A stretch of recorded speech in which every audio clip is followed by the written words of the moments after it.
extend a very warm welcome to you all. Ko Carol Beaumont toku ingoa. It's my pleasure to be chairing this webinar. We're going to start with a karakia, which for those of you not from Aotearoa, karakia are Māori incantations and prayers used to invoke spiritual guidance and protection. They're generally used to increase the spiritual goodwill of a gathering so as to increase the likelihood of a favourable outcome.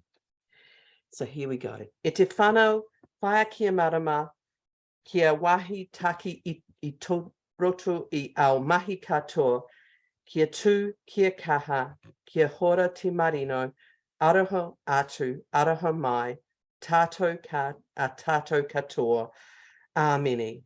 It is not a new thing. Seek knowledge, have a purpose in everything you do. Stand tall, stand strong. May peace be widespread. Give love, receive love. Let us show respect for each other. So I'm going to just briefly introduce our panelists before we ask the first question of them. So joining us today is Kate Fossall. Kate is an anti-racist feminist historian, writer, and Professor of Women's Gender and Sexuality Studies at the University of Louisville. Megan Hutching is a freelance historian specialising in oral history. Her research interests are women's history and political activism. Anna Lee Foss-Tuvera is the Director of Gender Equality Activities at the International Trade Union Confederation Asia Pacific, based in Singapore. And Dr. Forough Amin is the founder of the Iranian Women in New Zealand Charitable Trust. So the purpose of our webinar today is to hear about the role of women's organisations in collaborative efforts at an international level to create lasting social change. The webinar is hosted by the International Action Hub of the National Council of Women of New Zealand, one of 6 action hubs that NCWNZ has. We only have an hour for this webinar, and we are hearing from our panelists both in terms of answering questions, but also in a set piece that they will each be presenting. We're asking you, our participants, to identify any questions that you have using the Q&A function. If the question is just to a particular panelist, they will try and just answer it in writing to you directly.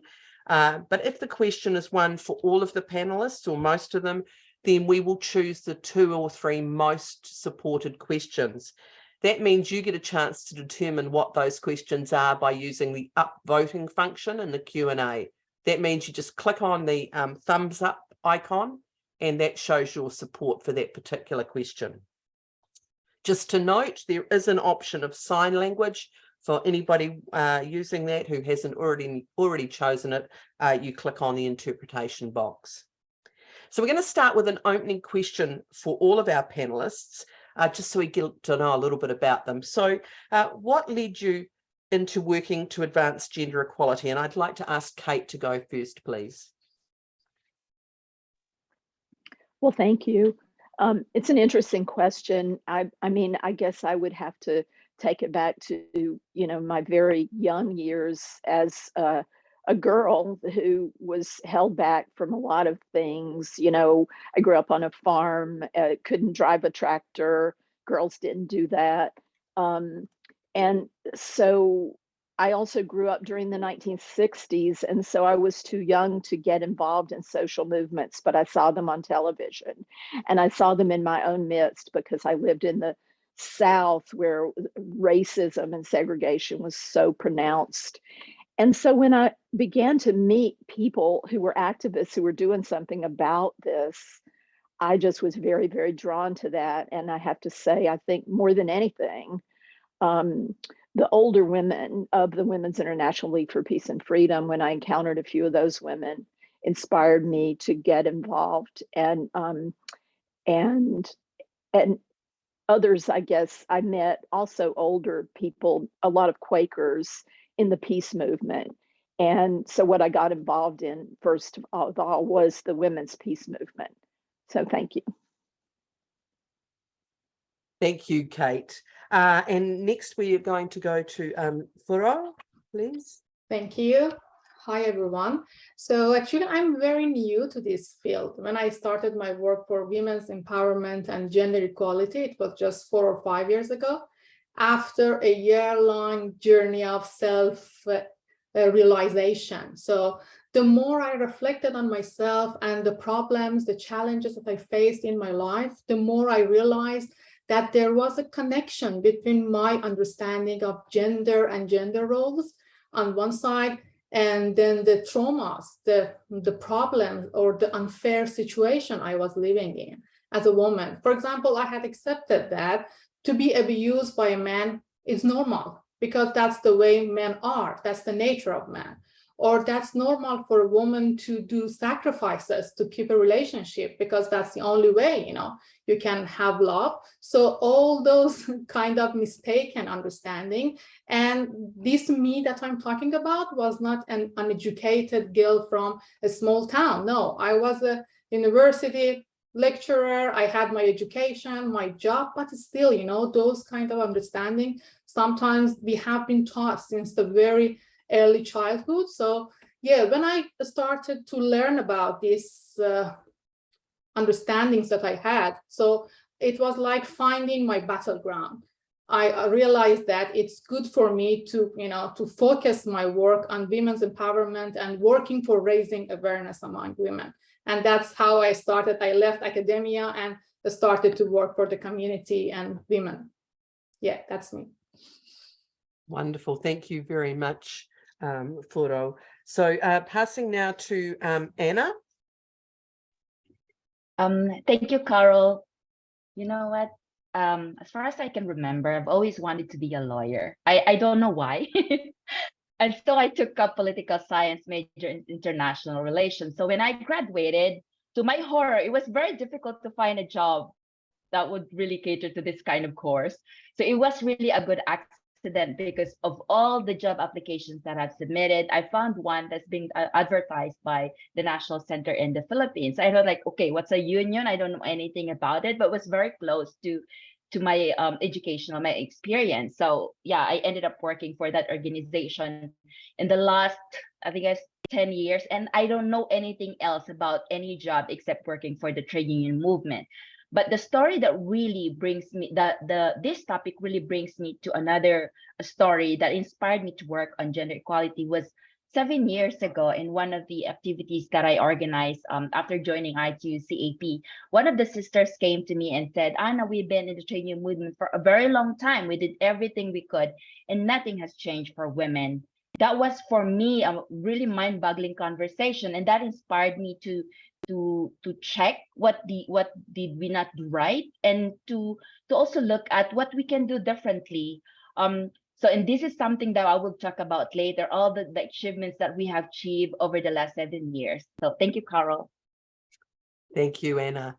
And last but not least, of course, Megan, please. Thank you. Well, I guess my work's in the peace and disarmament area, and it comes out of a belief that violence isn't the way to remedy unequal power structures or solve disagreements. Women make up half the world's population, slightly more, I think, yet their voices are really listened to when it comes to peace and security issues. And so my involvement, I think, came out of the fact that if thinking about working together, that we can create change for a different and a better future. And it's also part of thinking about the amount of room that white men take up in the world, in politics and society, in the arts, in every aspect of life, really. So that's part of it too. And I guess underlying it all, I suppose, is my belief that all people are equal, no matter who they are or how they identify. So that's it.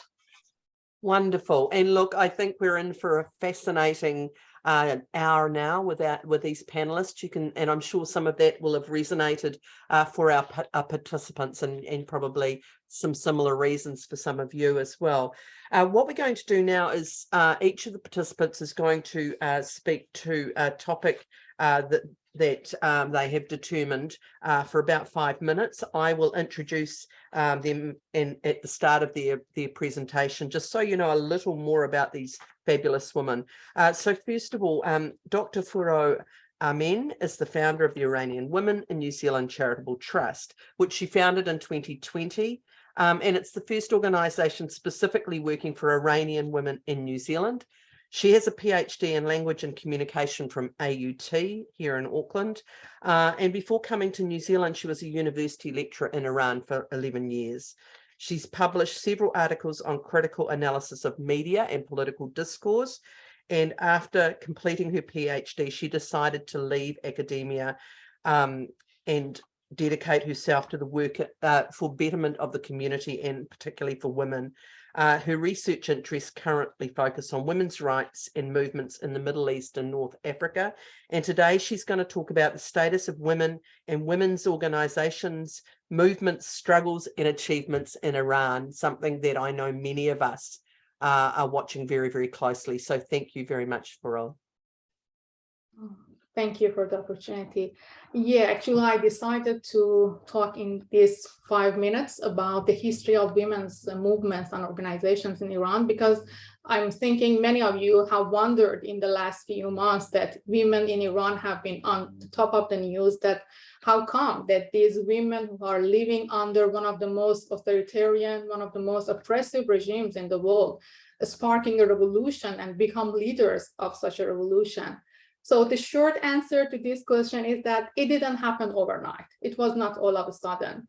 The history of modern type of organization and movements for women in Iran dates back to late 19th and early 20th century. So during a revolution in Iran back then in 1900, that was called a constitutional revolution in Iran, women experienced the first time of being organized. And it was the first time for Iranian women, to be familiar with feminist kind of attitudes, that, being aware of their suppressive and unfair condition that they have been living under. So during that time in 1906, they started to have some societies, like most of them secret societies, like the Women's Freedom Society or the Society of Masked Women in around 1906, I mean.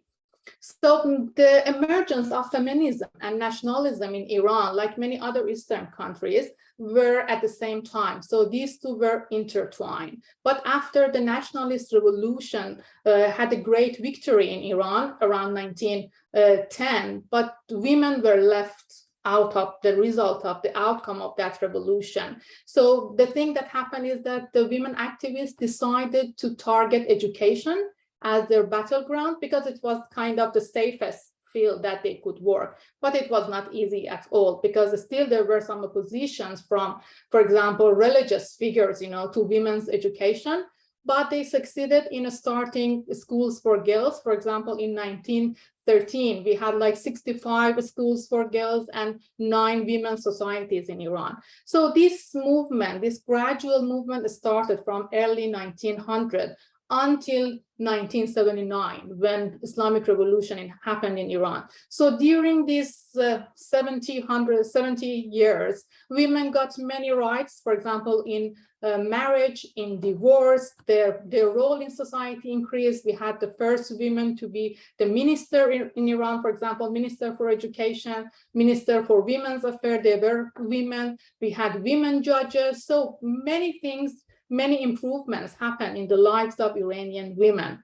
But when Islamic Revolution came, everything changes all of a sudden this time, overnight. All those things reversed. The family protection law, for example, was abolished. All the rights in marriage and in divorce were given to men. Women were banned from some of the majors at university studying them, or from some occupations like being judges, as I said. So women were just pushed to homes after this Islamic Revolution. But the response from women was very fast. So just few weeks after this Islamic Revolution came in power, and the founder of the revolution talk about women needing to obey the Islamic dress code, women take out to the streets. So we had massive nationwide protest and demonstration by women on the International Women's Day in 1979. So for like 1.5 years, women resisted and tried to keep their rights, the rights that they had got in the last 100 years. But the regime was too brutal and too suppressive. So in the first decade after Islamic Revolution, everything in Iran was like underground. There was no activities like in the society by women, actively participating in politics or society. But during the second decade, from 1997, for example, that we call it the reform era in Iran, the number of women's organizations flourished from 55 to 800 just in 8 years. But after these 8 years, again, another conservative figure came to power and banned newspapers, banned women's organizations. So if I just want to wrap it up, I can say that the women's movements in Iran have been collective action without actors, as one of the authors putting it that way. It was uncoordinated, like this revolution that we see now. So people are working for a single purpose, but they are not coordinated in a normal way that we understand, because they had to go underground. So in the last 100 years in Iran, women have been working on education, on raising awareness, but we don't see, like organizations, women organizations like elsewhere in the world, because it is too dangerous to work for women's rights and the regime is too sensitive about women's issues. But yeah, as I said, it has been gradual, penetrative, and that's the outcome that we see now. Educated, aware women who are taking the leadership roles in the current revolution. Thank you. I tried to concise everything in 5 minutes. Thank you so much. A very hard ask, and thank you very much. And I'm sure that will provoke some questions. Please, just an encouragement to our participants here in the webinar, please feel free to put your questions in the Q&A. We really want to hear from you, and we really want to make sure that you're getting the things that you're interested in ask. So as you hear from our panelists, please don't hesitate to start putting questions in. So we're going to go next to Anna Lee Foster-Vera, as I said, Director of Gender Equality Activities at the International Trade Union Confederation Asia Pacific. Based in Singapore, she's responsible for coordinating the implementation of the Platform for Action for Gender Equality, which looks at achieving strong gender policy across the region. And she also supports the ITUC-AP Women's Committee, which is made up of women leaders from 59 affiliated organisations in 34 countries in the region. She was in the largest trade union movement in the Philippines before joining ITUC-AP.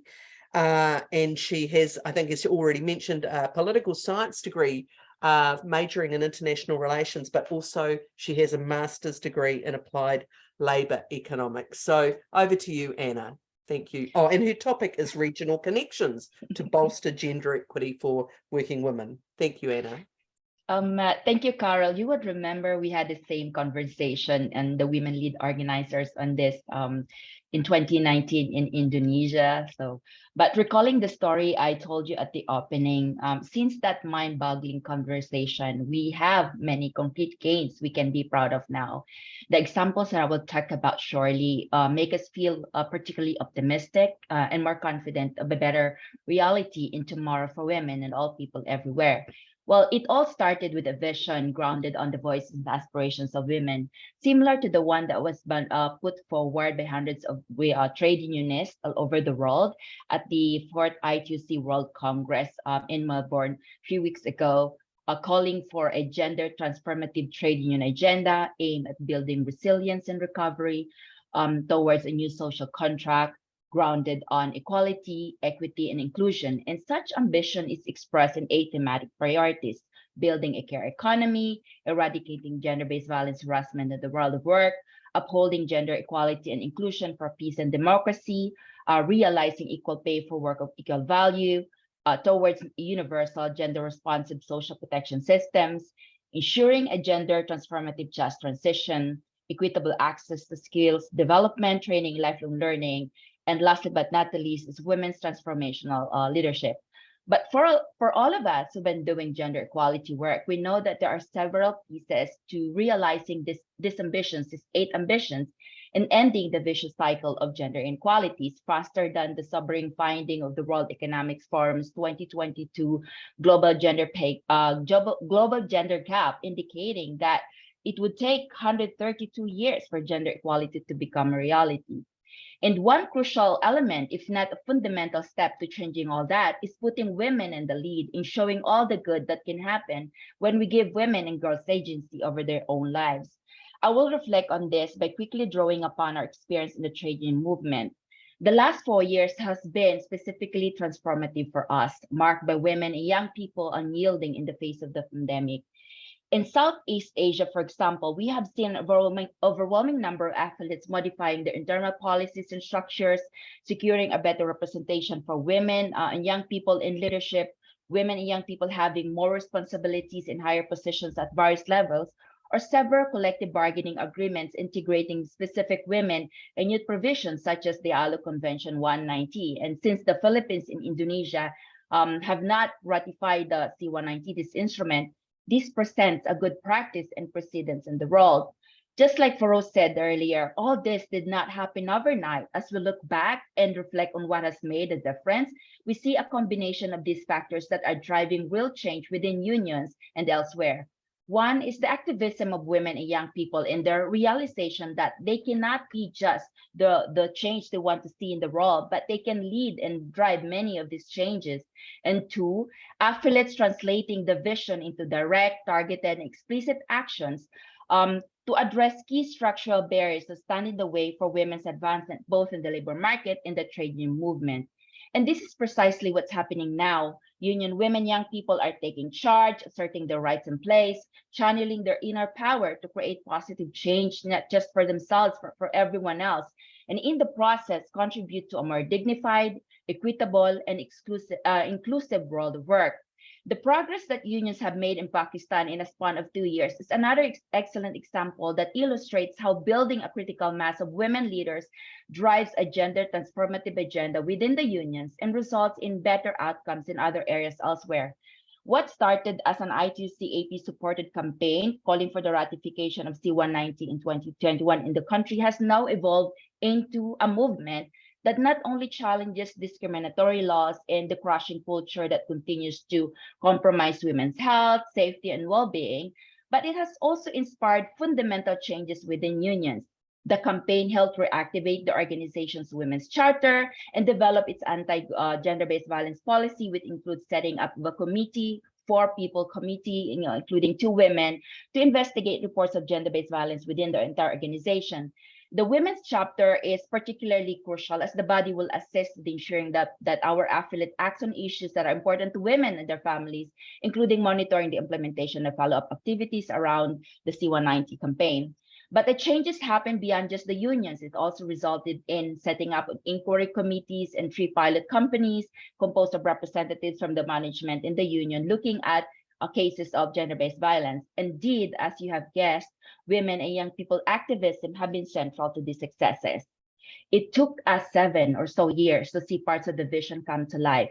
The challenge for us now in the entire trade union movement will be not to let these gains slip away and deter us from shaping the world of work that benefits women and workers in all diversity and experiences. I am very particularly grateful for the journey that took us to where we are today. We're still far from where we want to be, but we're taking these lessons and our plans as motivations to progress further. Thank you, Carol. I hope I didn't exceed the 5-minute time. Very good. Thank you very much, Anna. Again, a reminder, please, around any questions that people have. I know that I'm busy noting down some questions as people are going through here, so we'd love to hear from you as well. Next, we're going to hand over to Megan Hutching. As she's a freelance historian, as I said, and her research interests are women's history and political activism. She's particularly interested in the history of women's peace activism in New Zealand and has published articles on women's opposition to the First World War and the establishment of the Women's International League for Peace and Freedom here in Aotearoa, New Zealand. And her topic is New Zealand women's contributions in international peace and justice efforts. So welcome, Megan. Thank you. I'm not going to talk too much about the early days of WILPF, as we call it, the Women's International League for Peace and Freedom, because I know that Kate will be talking about that in a minute. But I will say that it was established in 1915 in the Netherlands, in The Hague, in an effort to end the First World War. Here in New Zealand, it was established not long after that, actually, in 1916, and women here worked mostly against military conscription during the First World War. When the war ended, the organisation, which was it's always been quite a small one here in New Zealand, but their focus was on disarmament work in the 1920s and 30s, and this arose out of the horrors, basically, of what had happened in that First World War.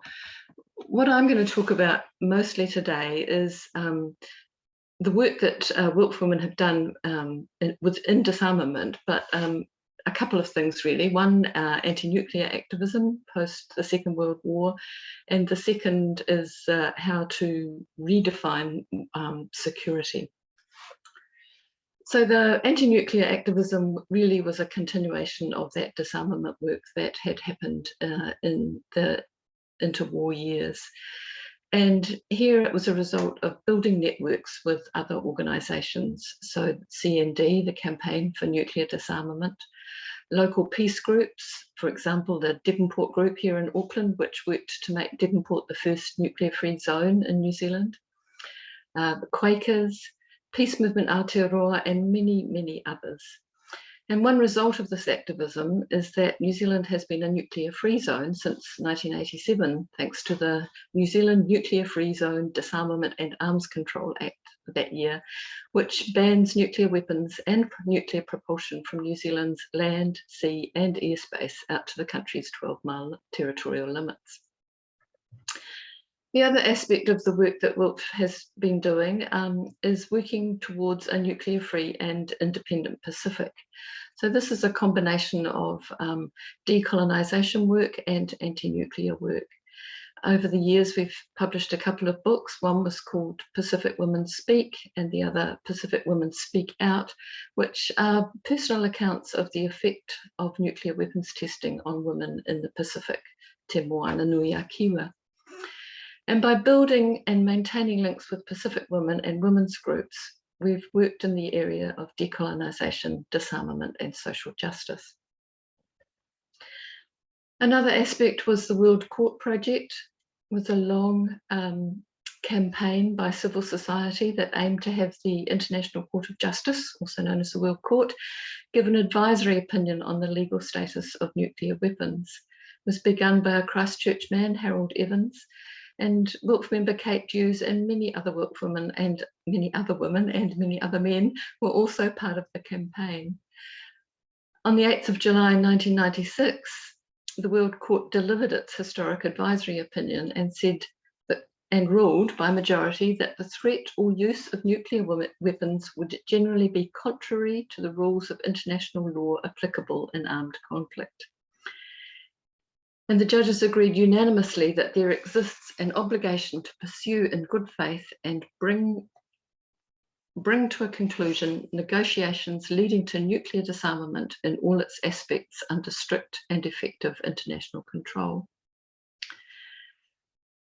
And after yet more years of activism, the Treaty on the Prohibition of Nuclear Weapons came into effect on the 22nd of January 2021. It's had strong support from both the public and the government here in New Zealand. In April 2022, for example, Prime Minister Jacinda Ardern said that New Zealand continues to stand against nuclear weapons and encourages all states to join the treaty. She added, "It's a fundamental mistake to believe nuclear weapons can ever make the world a safer place for us or our children or our grandchildren." I want to turn now to another aspect of the work, which has been redefining security. And we've been doing this through the United Nations Women, Peace and Security Agenda. United Nations Security Council Resolution 1325, which was agreed in 2000, and marked the first time that the UN Security Council addressed the disproportionate impact of armed conflict on women. and recognised that women's exclusion from conflict prevention, peacekeeping, conflict resolution and peace building processes limited the effectiveness of these processes. And since then, research has been done which shows that agreements to end armed conflict last longer and work better if women have a role in the discussions before and during the settlement. Resolution 1325 is the culmination of decades of activism and advocacy work by civil society organisations all around the world, aimed at encouraging the United Nations and its member states to recognise the gendered impacts of armed conflict and the active roles played by both women and men in the pursuit of lasting and sustainable peace. New Zealand women working in this area reject the idea that security is synonymous with military strength. And so we work to achieve real security through a shift to a different political economy with investment in environmental protection, social and economic rights, and moving the money from the machinery of war to the foundations of peace. And one of the things WILP's done in recent years is to develop a feminist budget which shows how military spending could be used in ways which support life and peace and social justice, rather than military spending on all the various things that people are often surprised at how large a part of the national budget military spending takes up. And the feminist budget is a very simple and clear way of showing how we can work to move that money to achieve that security that we all want. And I'll leave it there. Thanks very much, Megan. And apologies, I think you were meant to go after Kate. That was my fault. But moving on now to Kate Fossall. Kate is at the University of Louisville. She has co-founded and for 15 years directed the Anne Braddon Institute for Social Justice Research. She's the author of 3 books centred on social justice, as well as the first ever public history report to document a US state's LGBTQ past. Her first book was Women for All Seasons, a history of the Women's International League for Peace and Freedom, which Megan has talked about from a New Zealand context. And that was inspired by 2 years she spent as a young woman on the WILF legislative staff in Washington, DC. She's going to look at early 20th century history of international reach for activist women. Over to you. Thanks, Kate.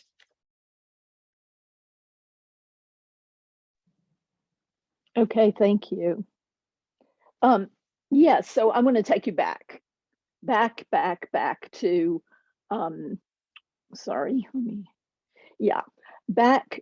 1915, to the eve of World War I.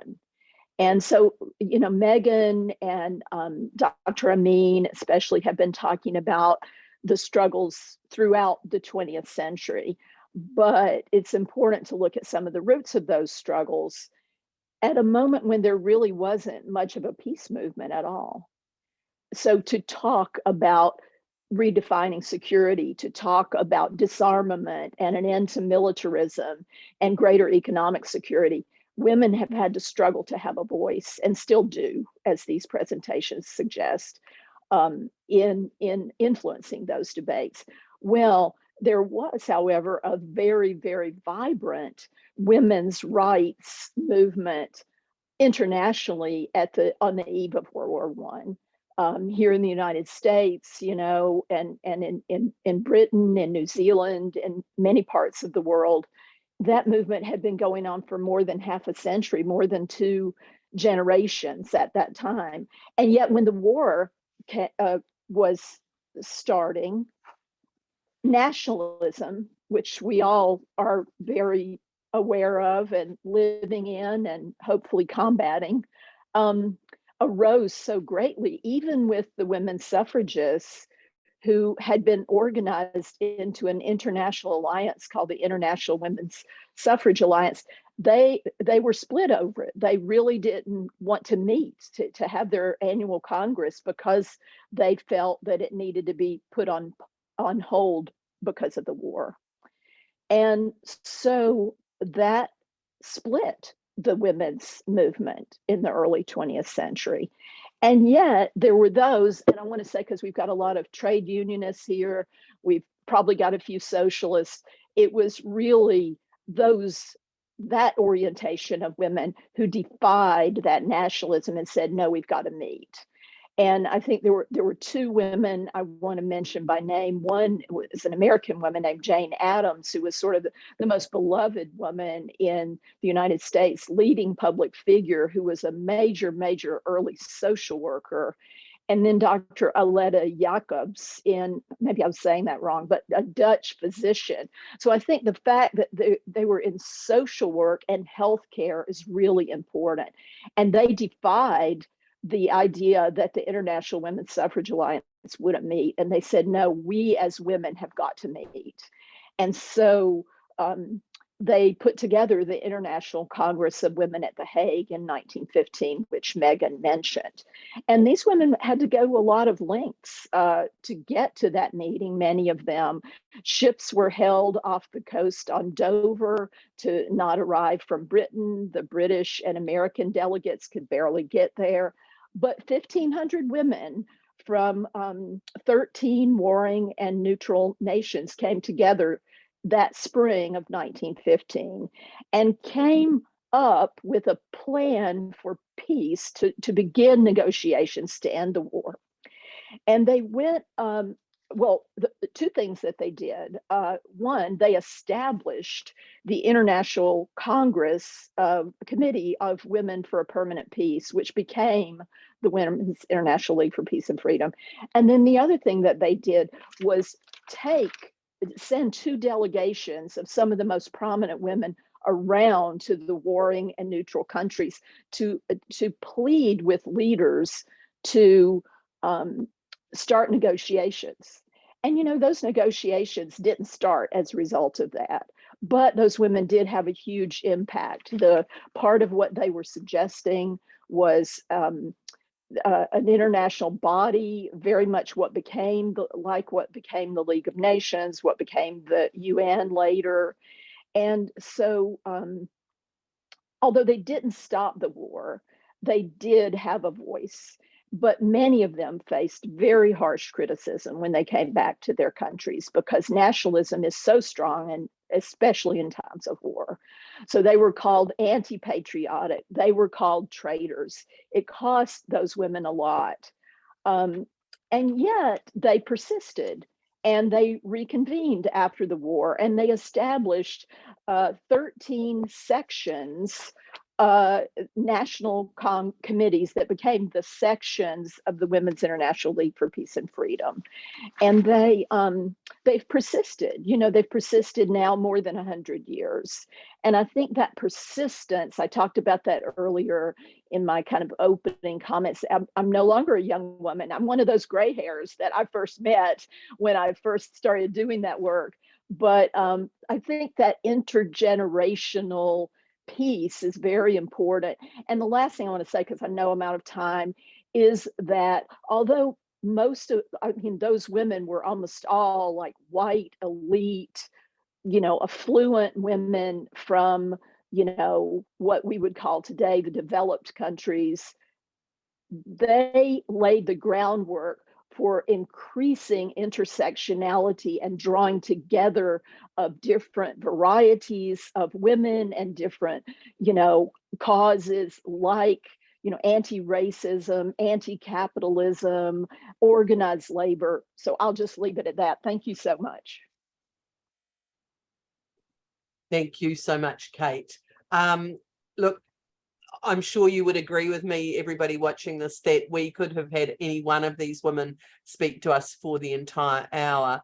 Just a few things that seemed to me to be mutually reinforcing from what they were saying, starting with the point that Kate just made about this is a long-term fight, and Furo made the same point too, that this is, wave upon wave of women's activism. The other thing, the link to me between peace and economic security, and the need to have both, that you can't have one without the other, came through pretty strongly. I guess the other thing is there's still an awful lot to do. That came through pretty strongly to me. And there was reference from, I think, at least two of the panelists about what you might call international treaties. Or the ILO was one that I know Anna mentioned, and UN has been mentioned as well, UN treaties. So let's have a look now and see what we've got in our Q&A that we can go with.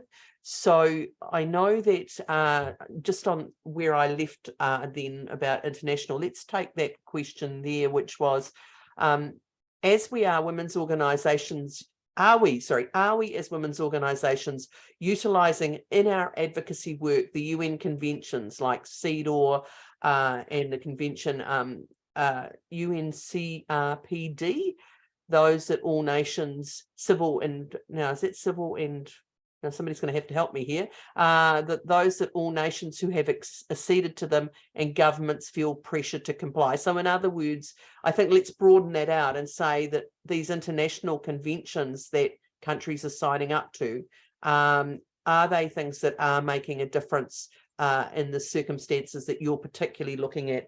And I'm going to ask Anna to start first for that, please. Yes, I'll talk about CEDAW. Yes, but you know what, we can always do more. And this is something that we still are not very much involved. But I know unions, we always participate, engage in the UNCSW process every year. But there is a more important process, you know, the agreed conclusions. Unions would have to take it back with the government, discuss with other organizations, and work together on making this happen. But this is still something that we are still very weak. But in terms of the ILO international instruments, of course, the unions are very active on this. In fact, as I mentioned earlier, we have been calling for the ratification of C-190. And the ratification itself, it's part of a larger effort to improve awareness of people, but also inspires many initiatives at the enterprise level. The collective bargaining agreements that I mentioned earlier, because people think that it would take the ratification some time to happen. And so many women and workers are experiencing gender-based violence. So they are negotiating for workplace policies, including collective bargaining agreements. And the examples I mentioned about Indonesia and the Philippines, a number of unions have already secured collective bargaining agreements, which included provisions on the setting up of enterprise mechanism against violence and harassment, including domestic violence. So yes, these instruments provide not just awareness, but also influence unions to do more in places where they have more influence, like enterprises. Yeah. Thank you, Anna. And just for our audience, so the International Labour Organization, ILO, C-190 is one of the most recent conventions for the elimination of violence in the world of work. Thank you, Anna. I'm going to pass now to Kate for your response to the question, please. Well, let me say, especially as regards CEDAW, I really think these international instruments are very, very powerful and important, and all over the world, people are using them. That said, in the United States, we are so provincial and so nationalistic. I mean, your average person knows nothing about any of this. They have many in the region I live in anyway, have a very knee-jerk, anti-trade union, anti-internationalist bias. It comes from that extreme nationalism. And you know, the news media that we receive is obviously not really that free and open expression. And so I think that we in the United States have an awful lot of educational work to do to lift that up. Now, that said, you know, I was thinking about what I said earlier, and it's like, it might be too strong to say that we would never have had a United Nations had it not been for that women's delegation. But you know what? That might be the case, okay? So like a few determined people have made these incredible differences. That's how social movements get started. I mean, you know, what Dr. Amin talked about with the sort of secretiveness of the Iranian women's organizations, but they were doing all that work, and they still are. And so I think that, international initiatives, we need more of them. It's certainly in my country, but more broadly as well. Thanks. Thanks, Kate. And now to you, Megan. Well, we find them really useful. New Zealand's always sort of prided itself on being a good international citizen.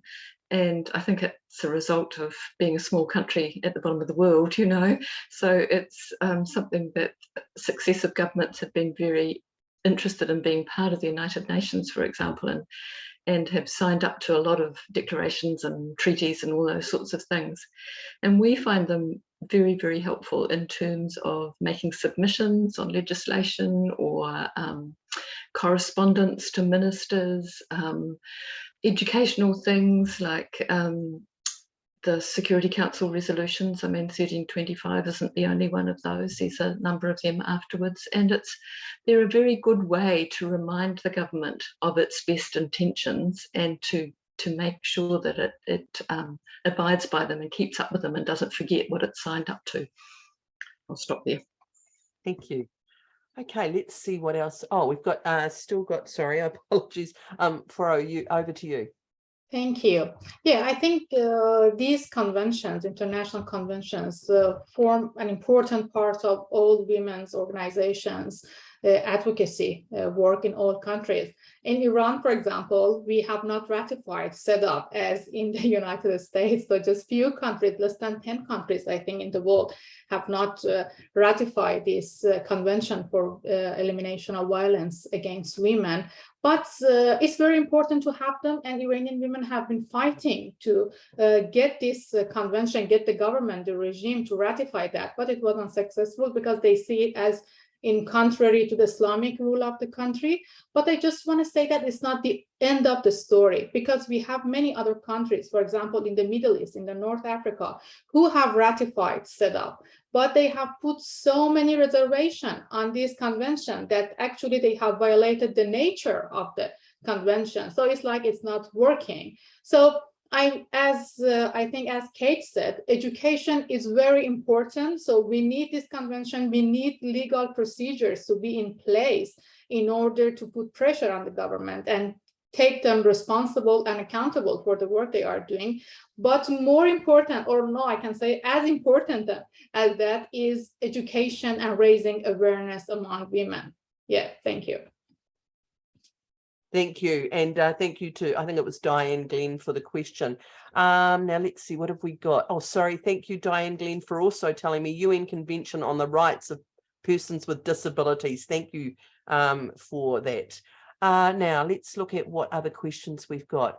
Let's look at Lee. Do your panelists see any parallels today to the past with the shutting down of women and of those who believe sex is immutable, with the infiltration of men who identify as women into traditionally women's spaces under the umbrella of LGBTQIA++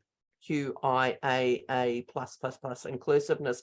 Now, I do note that this is an extremely controversial and divisive area, so I know that our panelists may or may not choose to answer, and also quite difficult to answer in the allocated time. So I just make that point.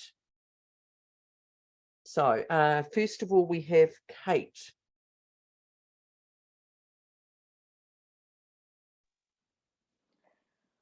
Well, honestly, this is something I feel very strongly about. I have a very strong position on this, that I think we need a very inclusive definition of what are women.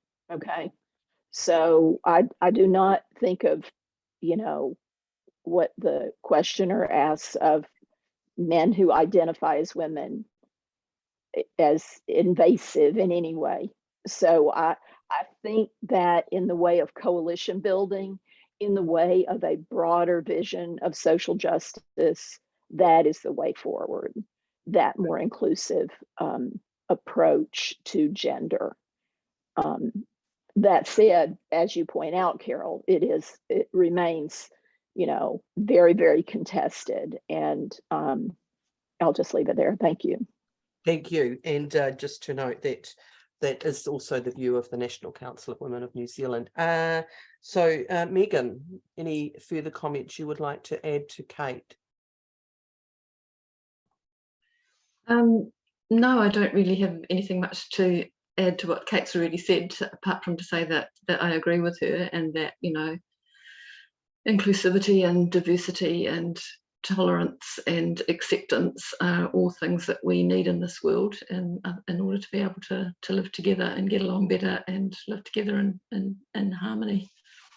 Okay, and Furo, any additional points? No. And Anna, any additional points? Yeah, totally agree with Megan on this. In fact, in the trade union movement, we now have a new campaign trying to bring everybody in. We call it Count Everybody In. And I think it's really important to have this conversation that we are not we should be working with each other. And this is, in fact, related to a particular question that was shared in the chat about gender neutral language, because we had difficulty in the past getting people to talk about gender equality. And they always have this impression that, when you talk about gender equality, it's just really women have to talk to each other. And so we have to think of a strategy that would really bring everybody into the conversations. And this everybody are mostly men, male leaders in the organization. So we have this Count Everybody In to really start the conversation. What do we mean by gender equality? Why are we having targeted explicit actions to women? And they have to have that really good understanding. So when they understand that, okay, it's important because we need to level the playing field. And now we have more people, men particularly, joining programs. So it's very seldom now to have women programs to just women attending.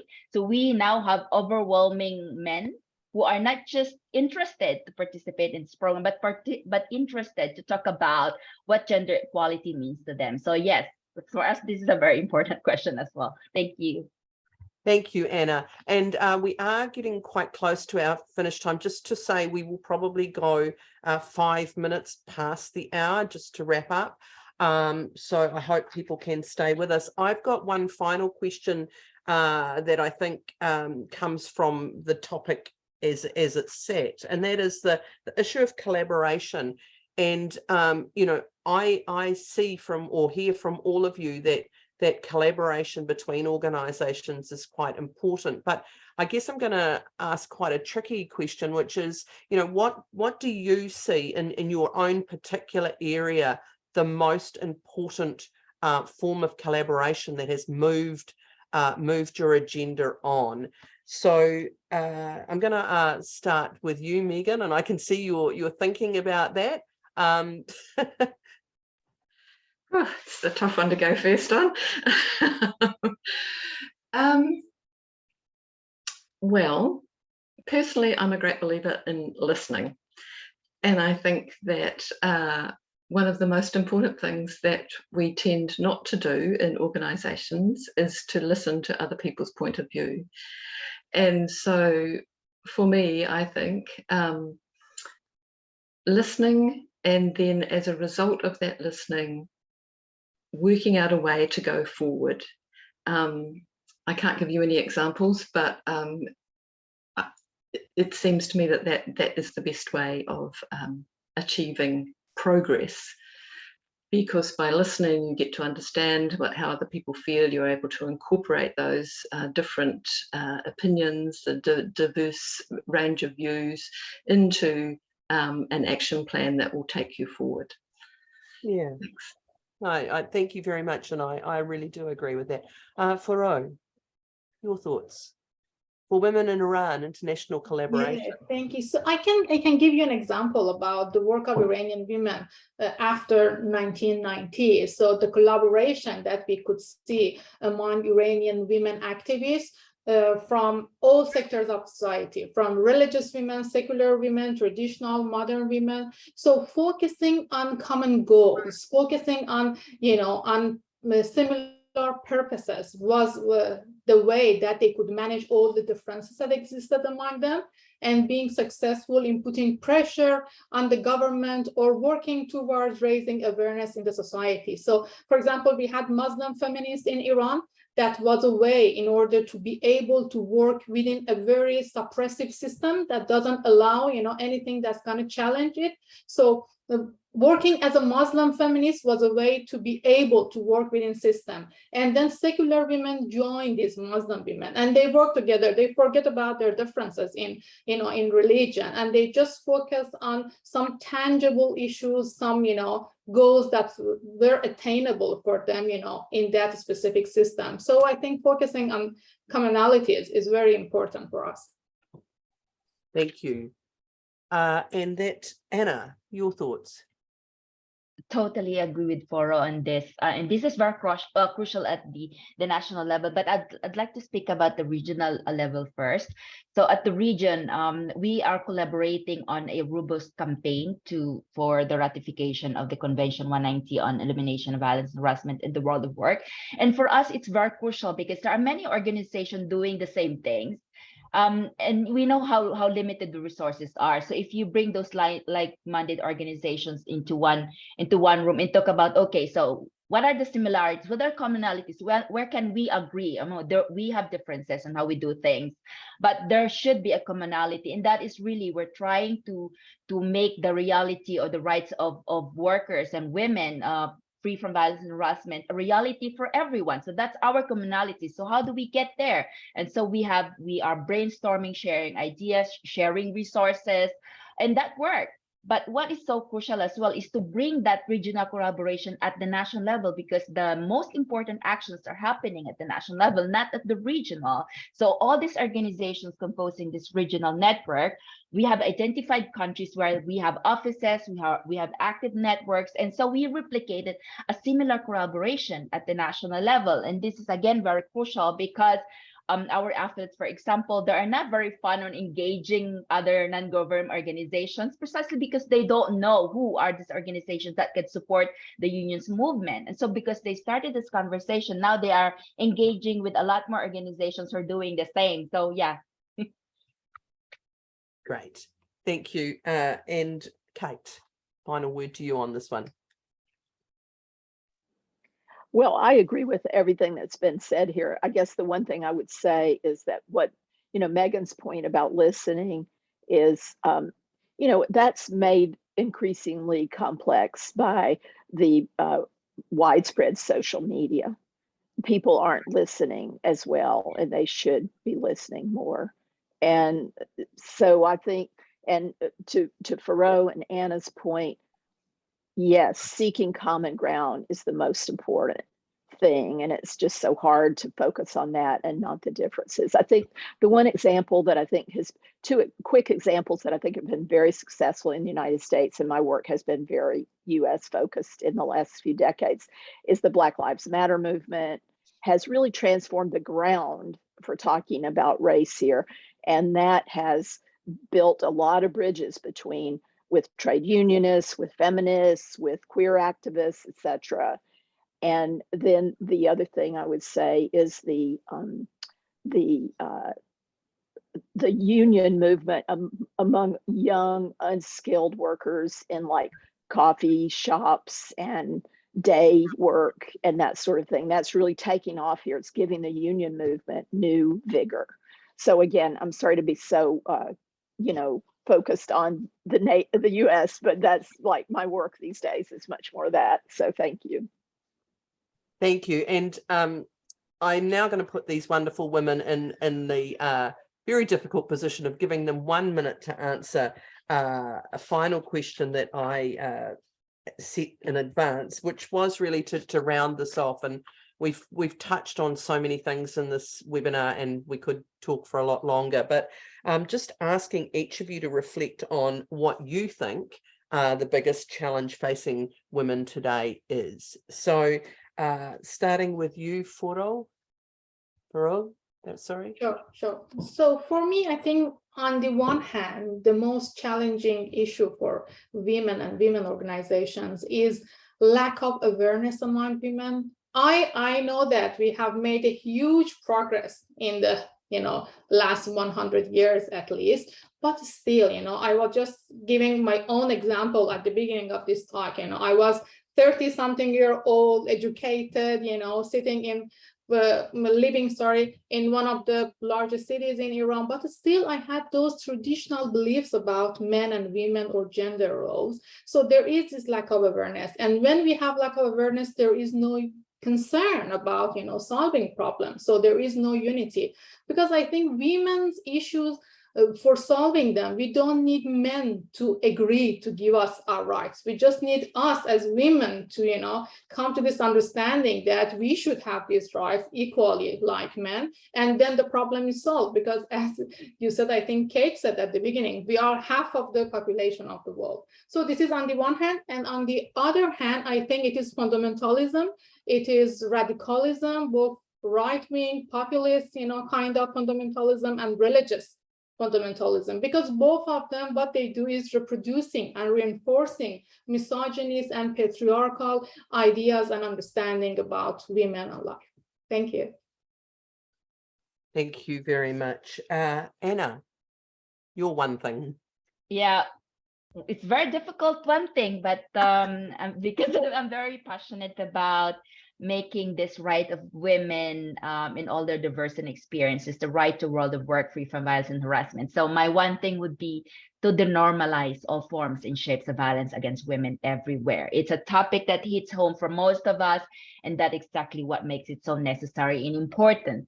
So for us, for the trade union movement, the world of work should not be known for gender-based violence and harassment, but rather as empowering places for all of us. So that's my one thing, Carol. Thank you. Thank you. Kate.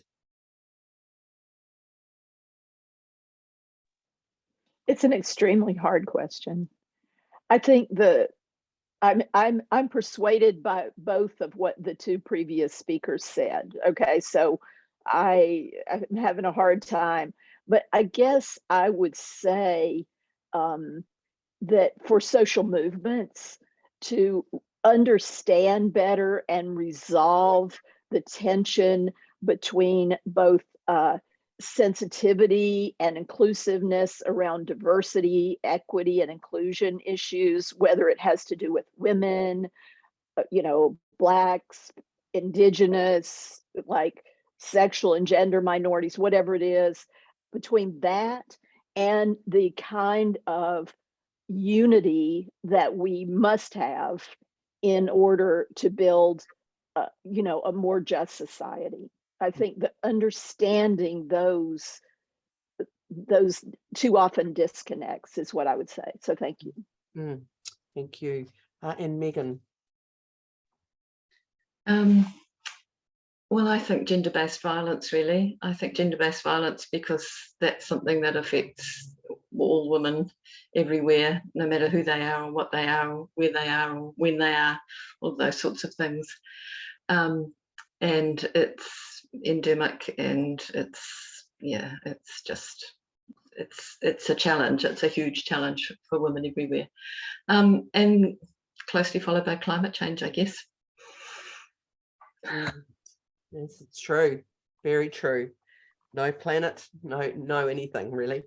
Thank you very much. I want to, on behalf of everybody who has been participating in this webinar, thank our panelists very, very much. Hard questions, short time frames, but I think you've given us a really interesting array of points of view, as well as I think many commonalities showing through. And certainly, I think really reinforced the need for collaboration, the need to take an international view on gender equality, on combating misogyny, on creating a just world, and indeed a sustainable one.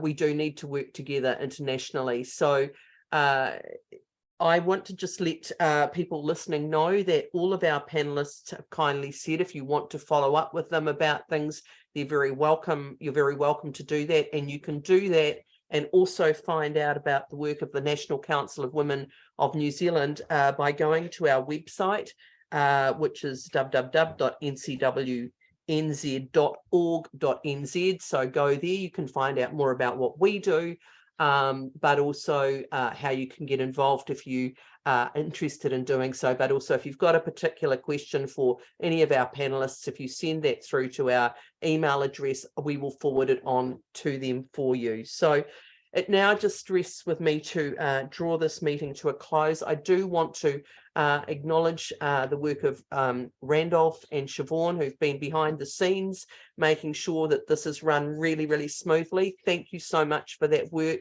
for our sign language interpreters as well.